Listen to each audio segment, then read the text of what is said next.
Hi everybody, short video on Muffs. I'm showing here the Muffs on my GS and on my Africa Twin. The Muffs are interesting for use on motorcycles, and let us look at the Muffs in more detail and let me give you my opinion about their usefulness on a bike. First of all, on my seat, I don't know whether you saw it, we have the summer gloves, and summer gloves are interesting in the winter. It's so interesting here on the GS that if I put my heating on one and I use my summer gloves, the heating is too intense and I have to switch off the heating once in a while, but that's a difference. So if I put on bigger gloves in the winter under these muffs, it's not because I'm cold, it's because the heating grips are just they are just it's just too warm for me. But that's a nice problem to have. These muffs, I'm not making publicity for Oxford. Why Oxford on this bike? Because I've tried them with the summer gloves on both bikes and they work just fine.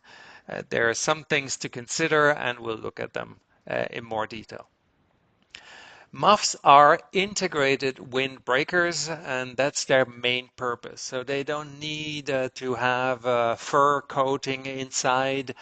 They don't need fancy heating. If you have heated grips and you're protected from the wind by these muffs, then that's more than you can ask for. I'm using these summer gloves to get and to retain the feeling on my bike.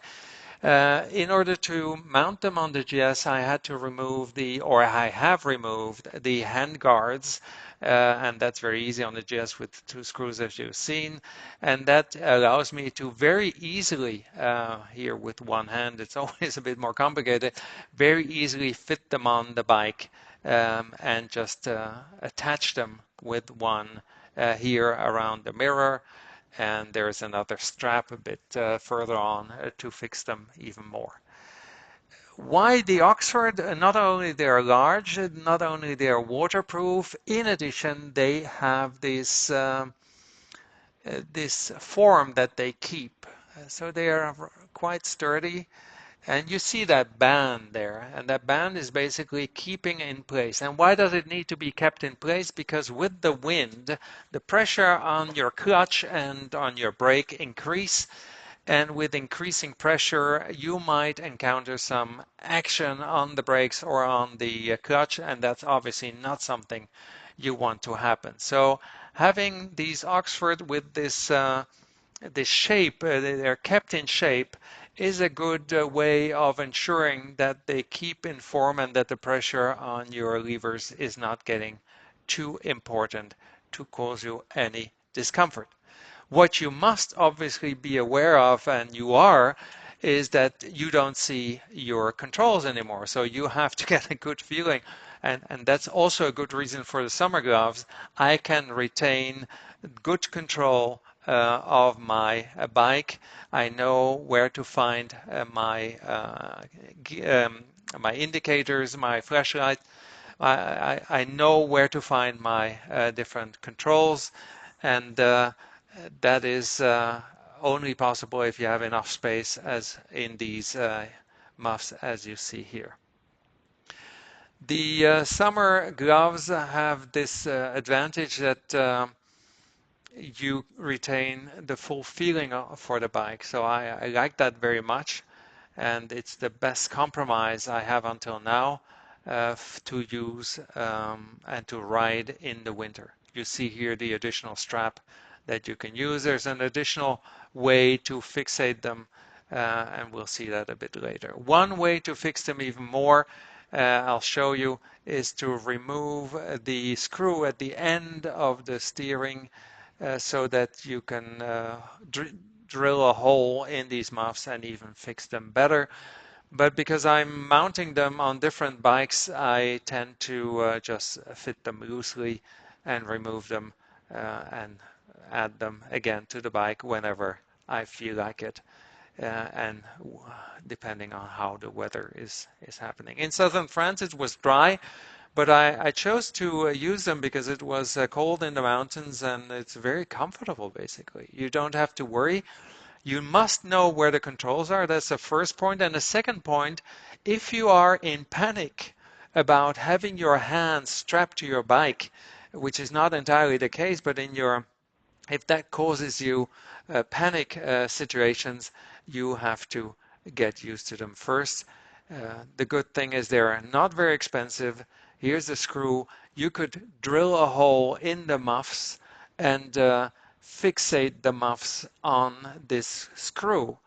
And that's probably a good way of ensuring that the pressure on your gear levers or on the clutch can be completely removed. That's a nice one. I haven't done that yet because I don't need it on the Africa Twin. On the Africa Twin, I have the bark busters, and if I remove the plastic from the bark busters, I have this aluminum kind of um, piece that already creates space between the muff and the levers. So that's very useful. If you have hand guards that are small, like on the Transalp, you don't need to remove them, or you can just remove the plastic bit and retain this aluminum strap. On the GS, you don't have hand guards that can be just retained. I can put the Oxford above them, but then it gets a bit cramped. That's why I just chose to remove them, and it's only 2 screws, so it's easy to do and remove them. If you had a way of having a kind of only metal kind of handguard here without plastic piece, that would work. Whatever you do, it's probably worthwhile just trying them out, secondhand or new. Here, €40 is not a big budget. You can find some used ones as well. And don't look for special ones for the GS or so. Don't look for ones with heating or with fur inside. Just take simple. They need to be water and windproof. They need to be large enough to accommodate on your bikes or bike, and they need some getting used to. Once you're getting used to them, I'm sure you will not wish to miss them anymore. So have fun with your muffs if you plan to buy some, and let me know your experience with muffs. This is a good solution here, and which I can use on many bikes, and that is quite inexpensive and allows me, as I said, to retain very light gloves, complete control over the bike, while protecting my hands against wind, cold, and rain. So good miles to you, and have a lot of fun also riding in the winter.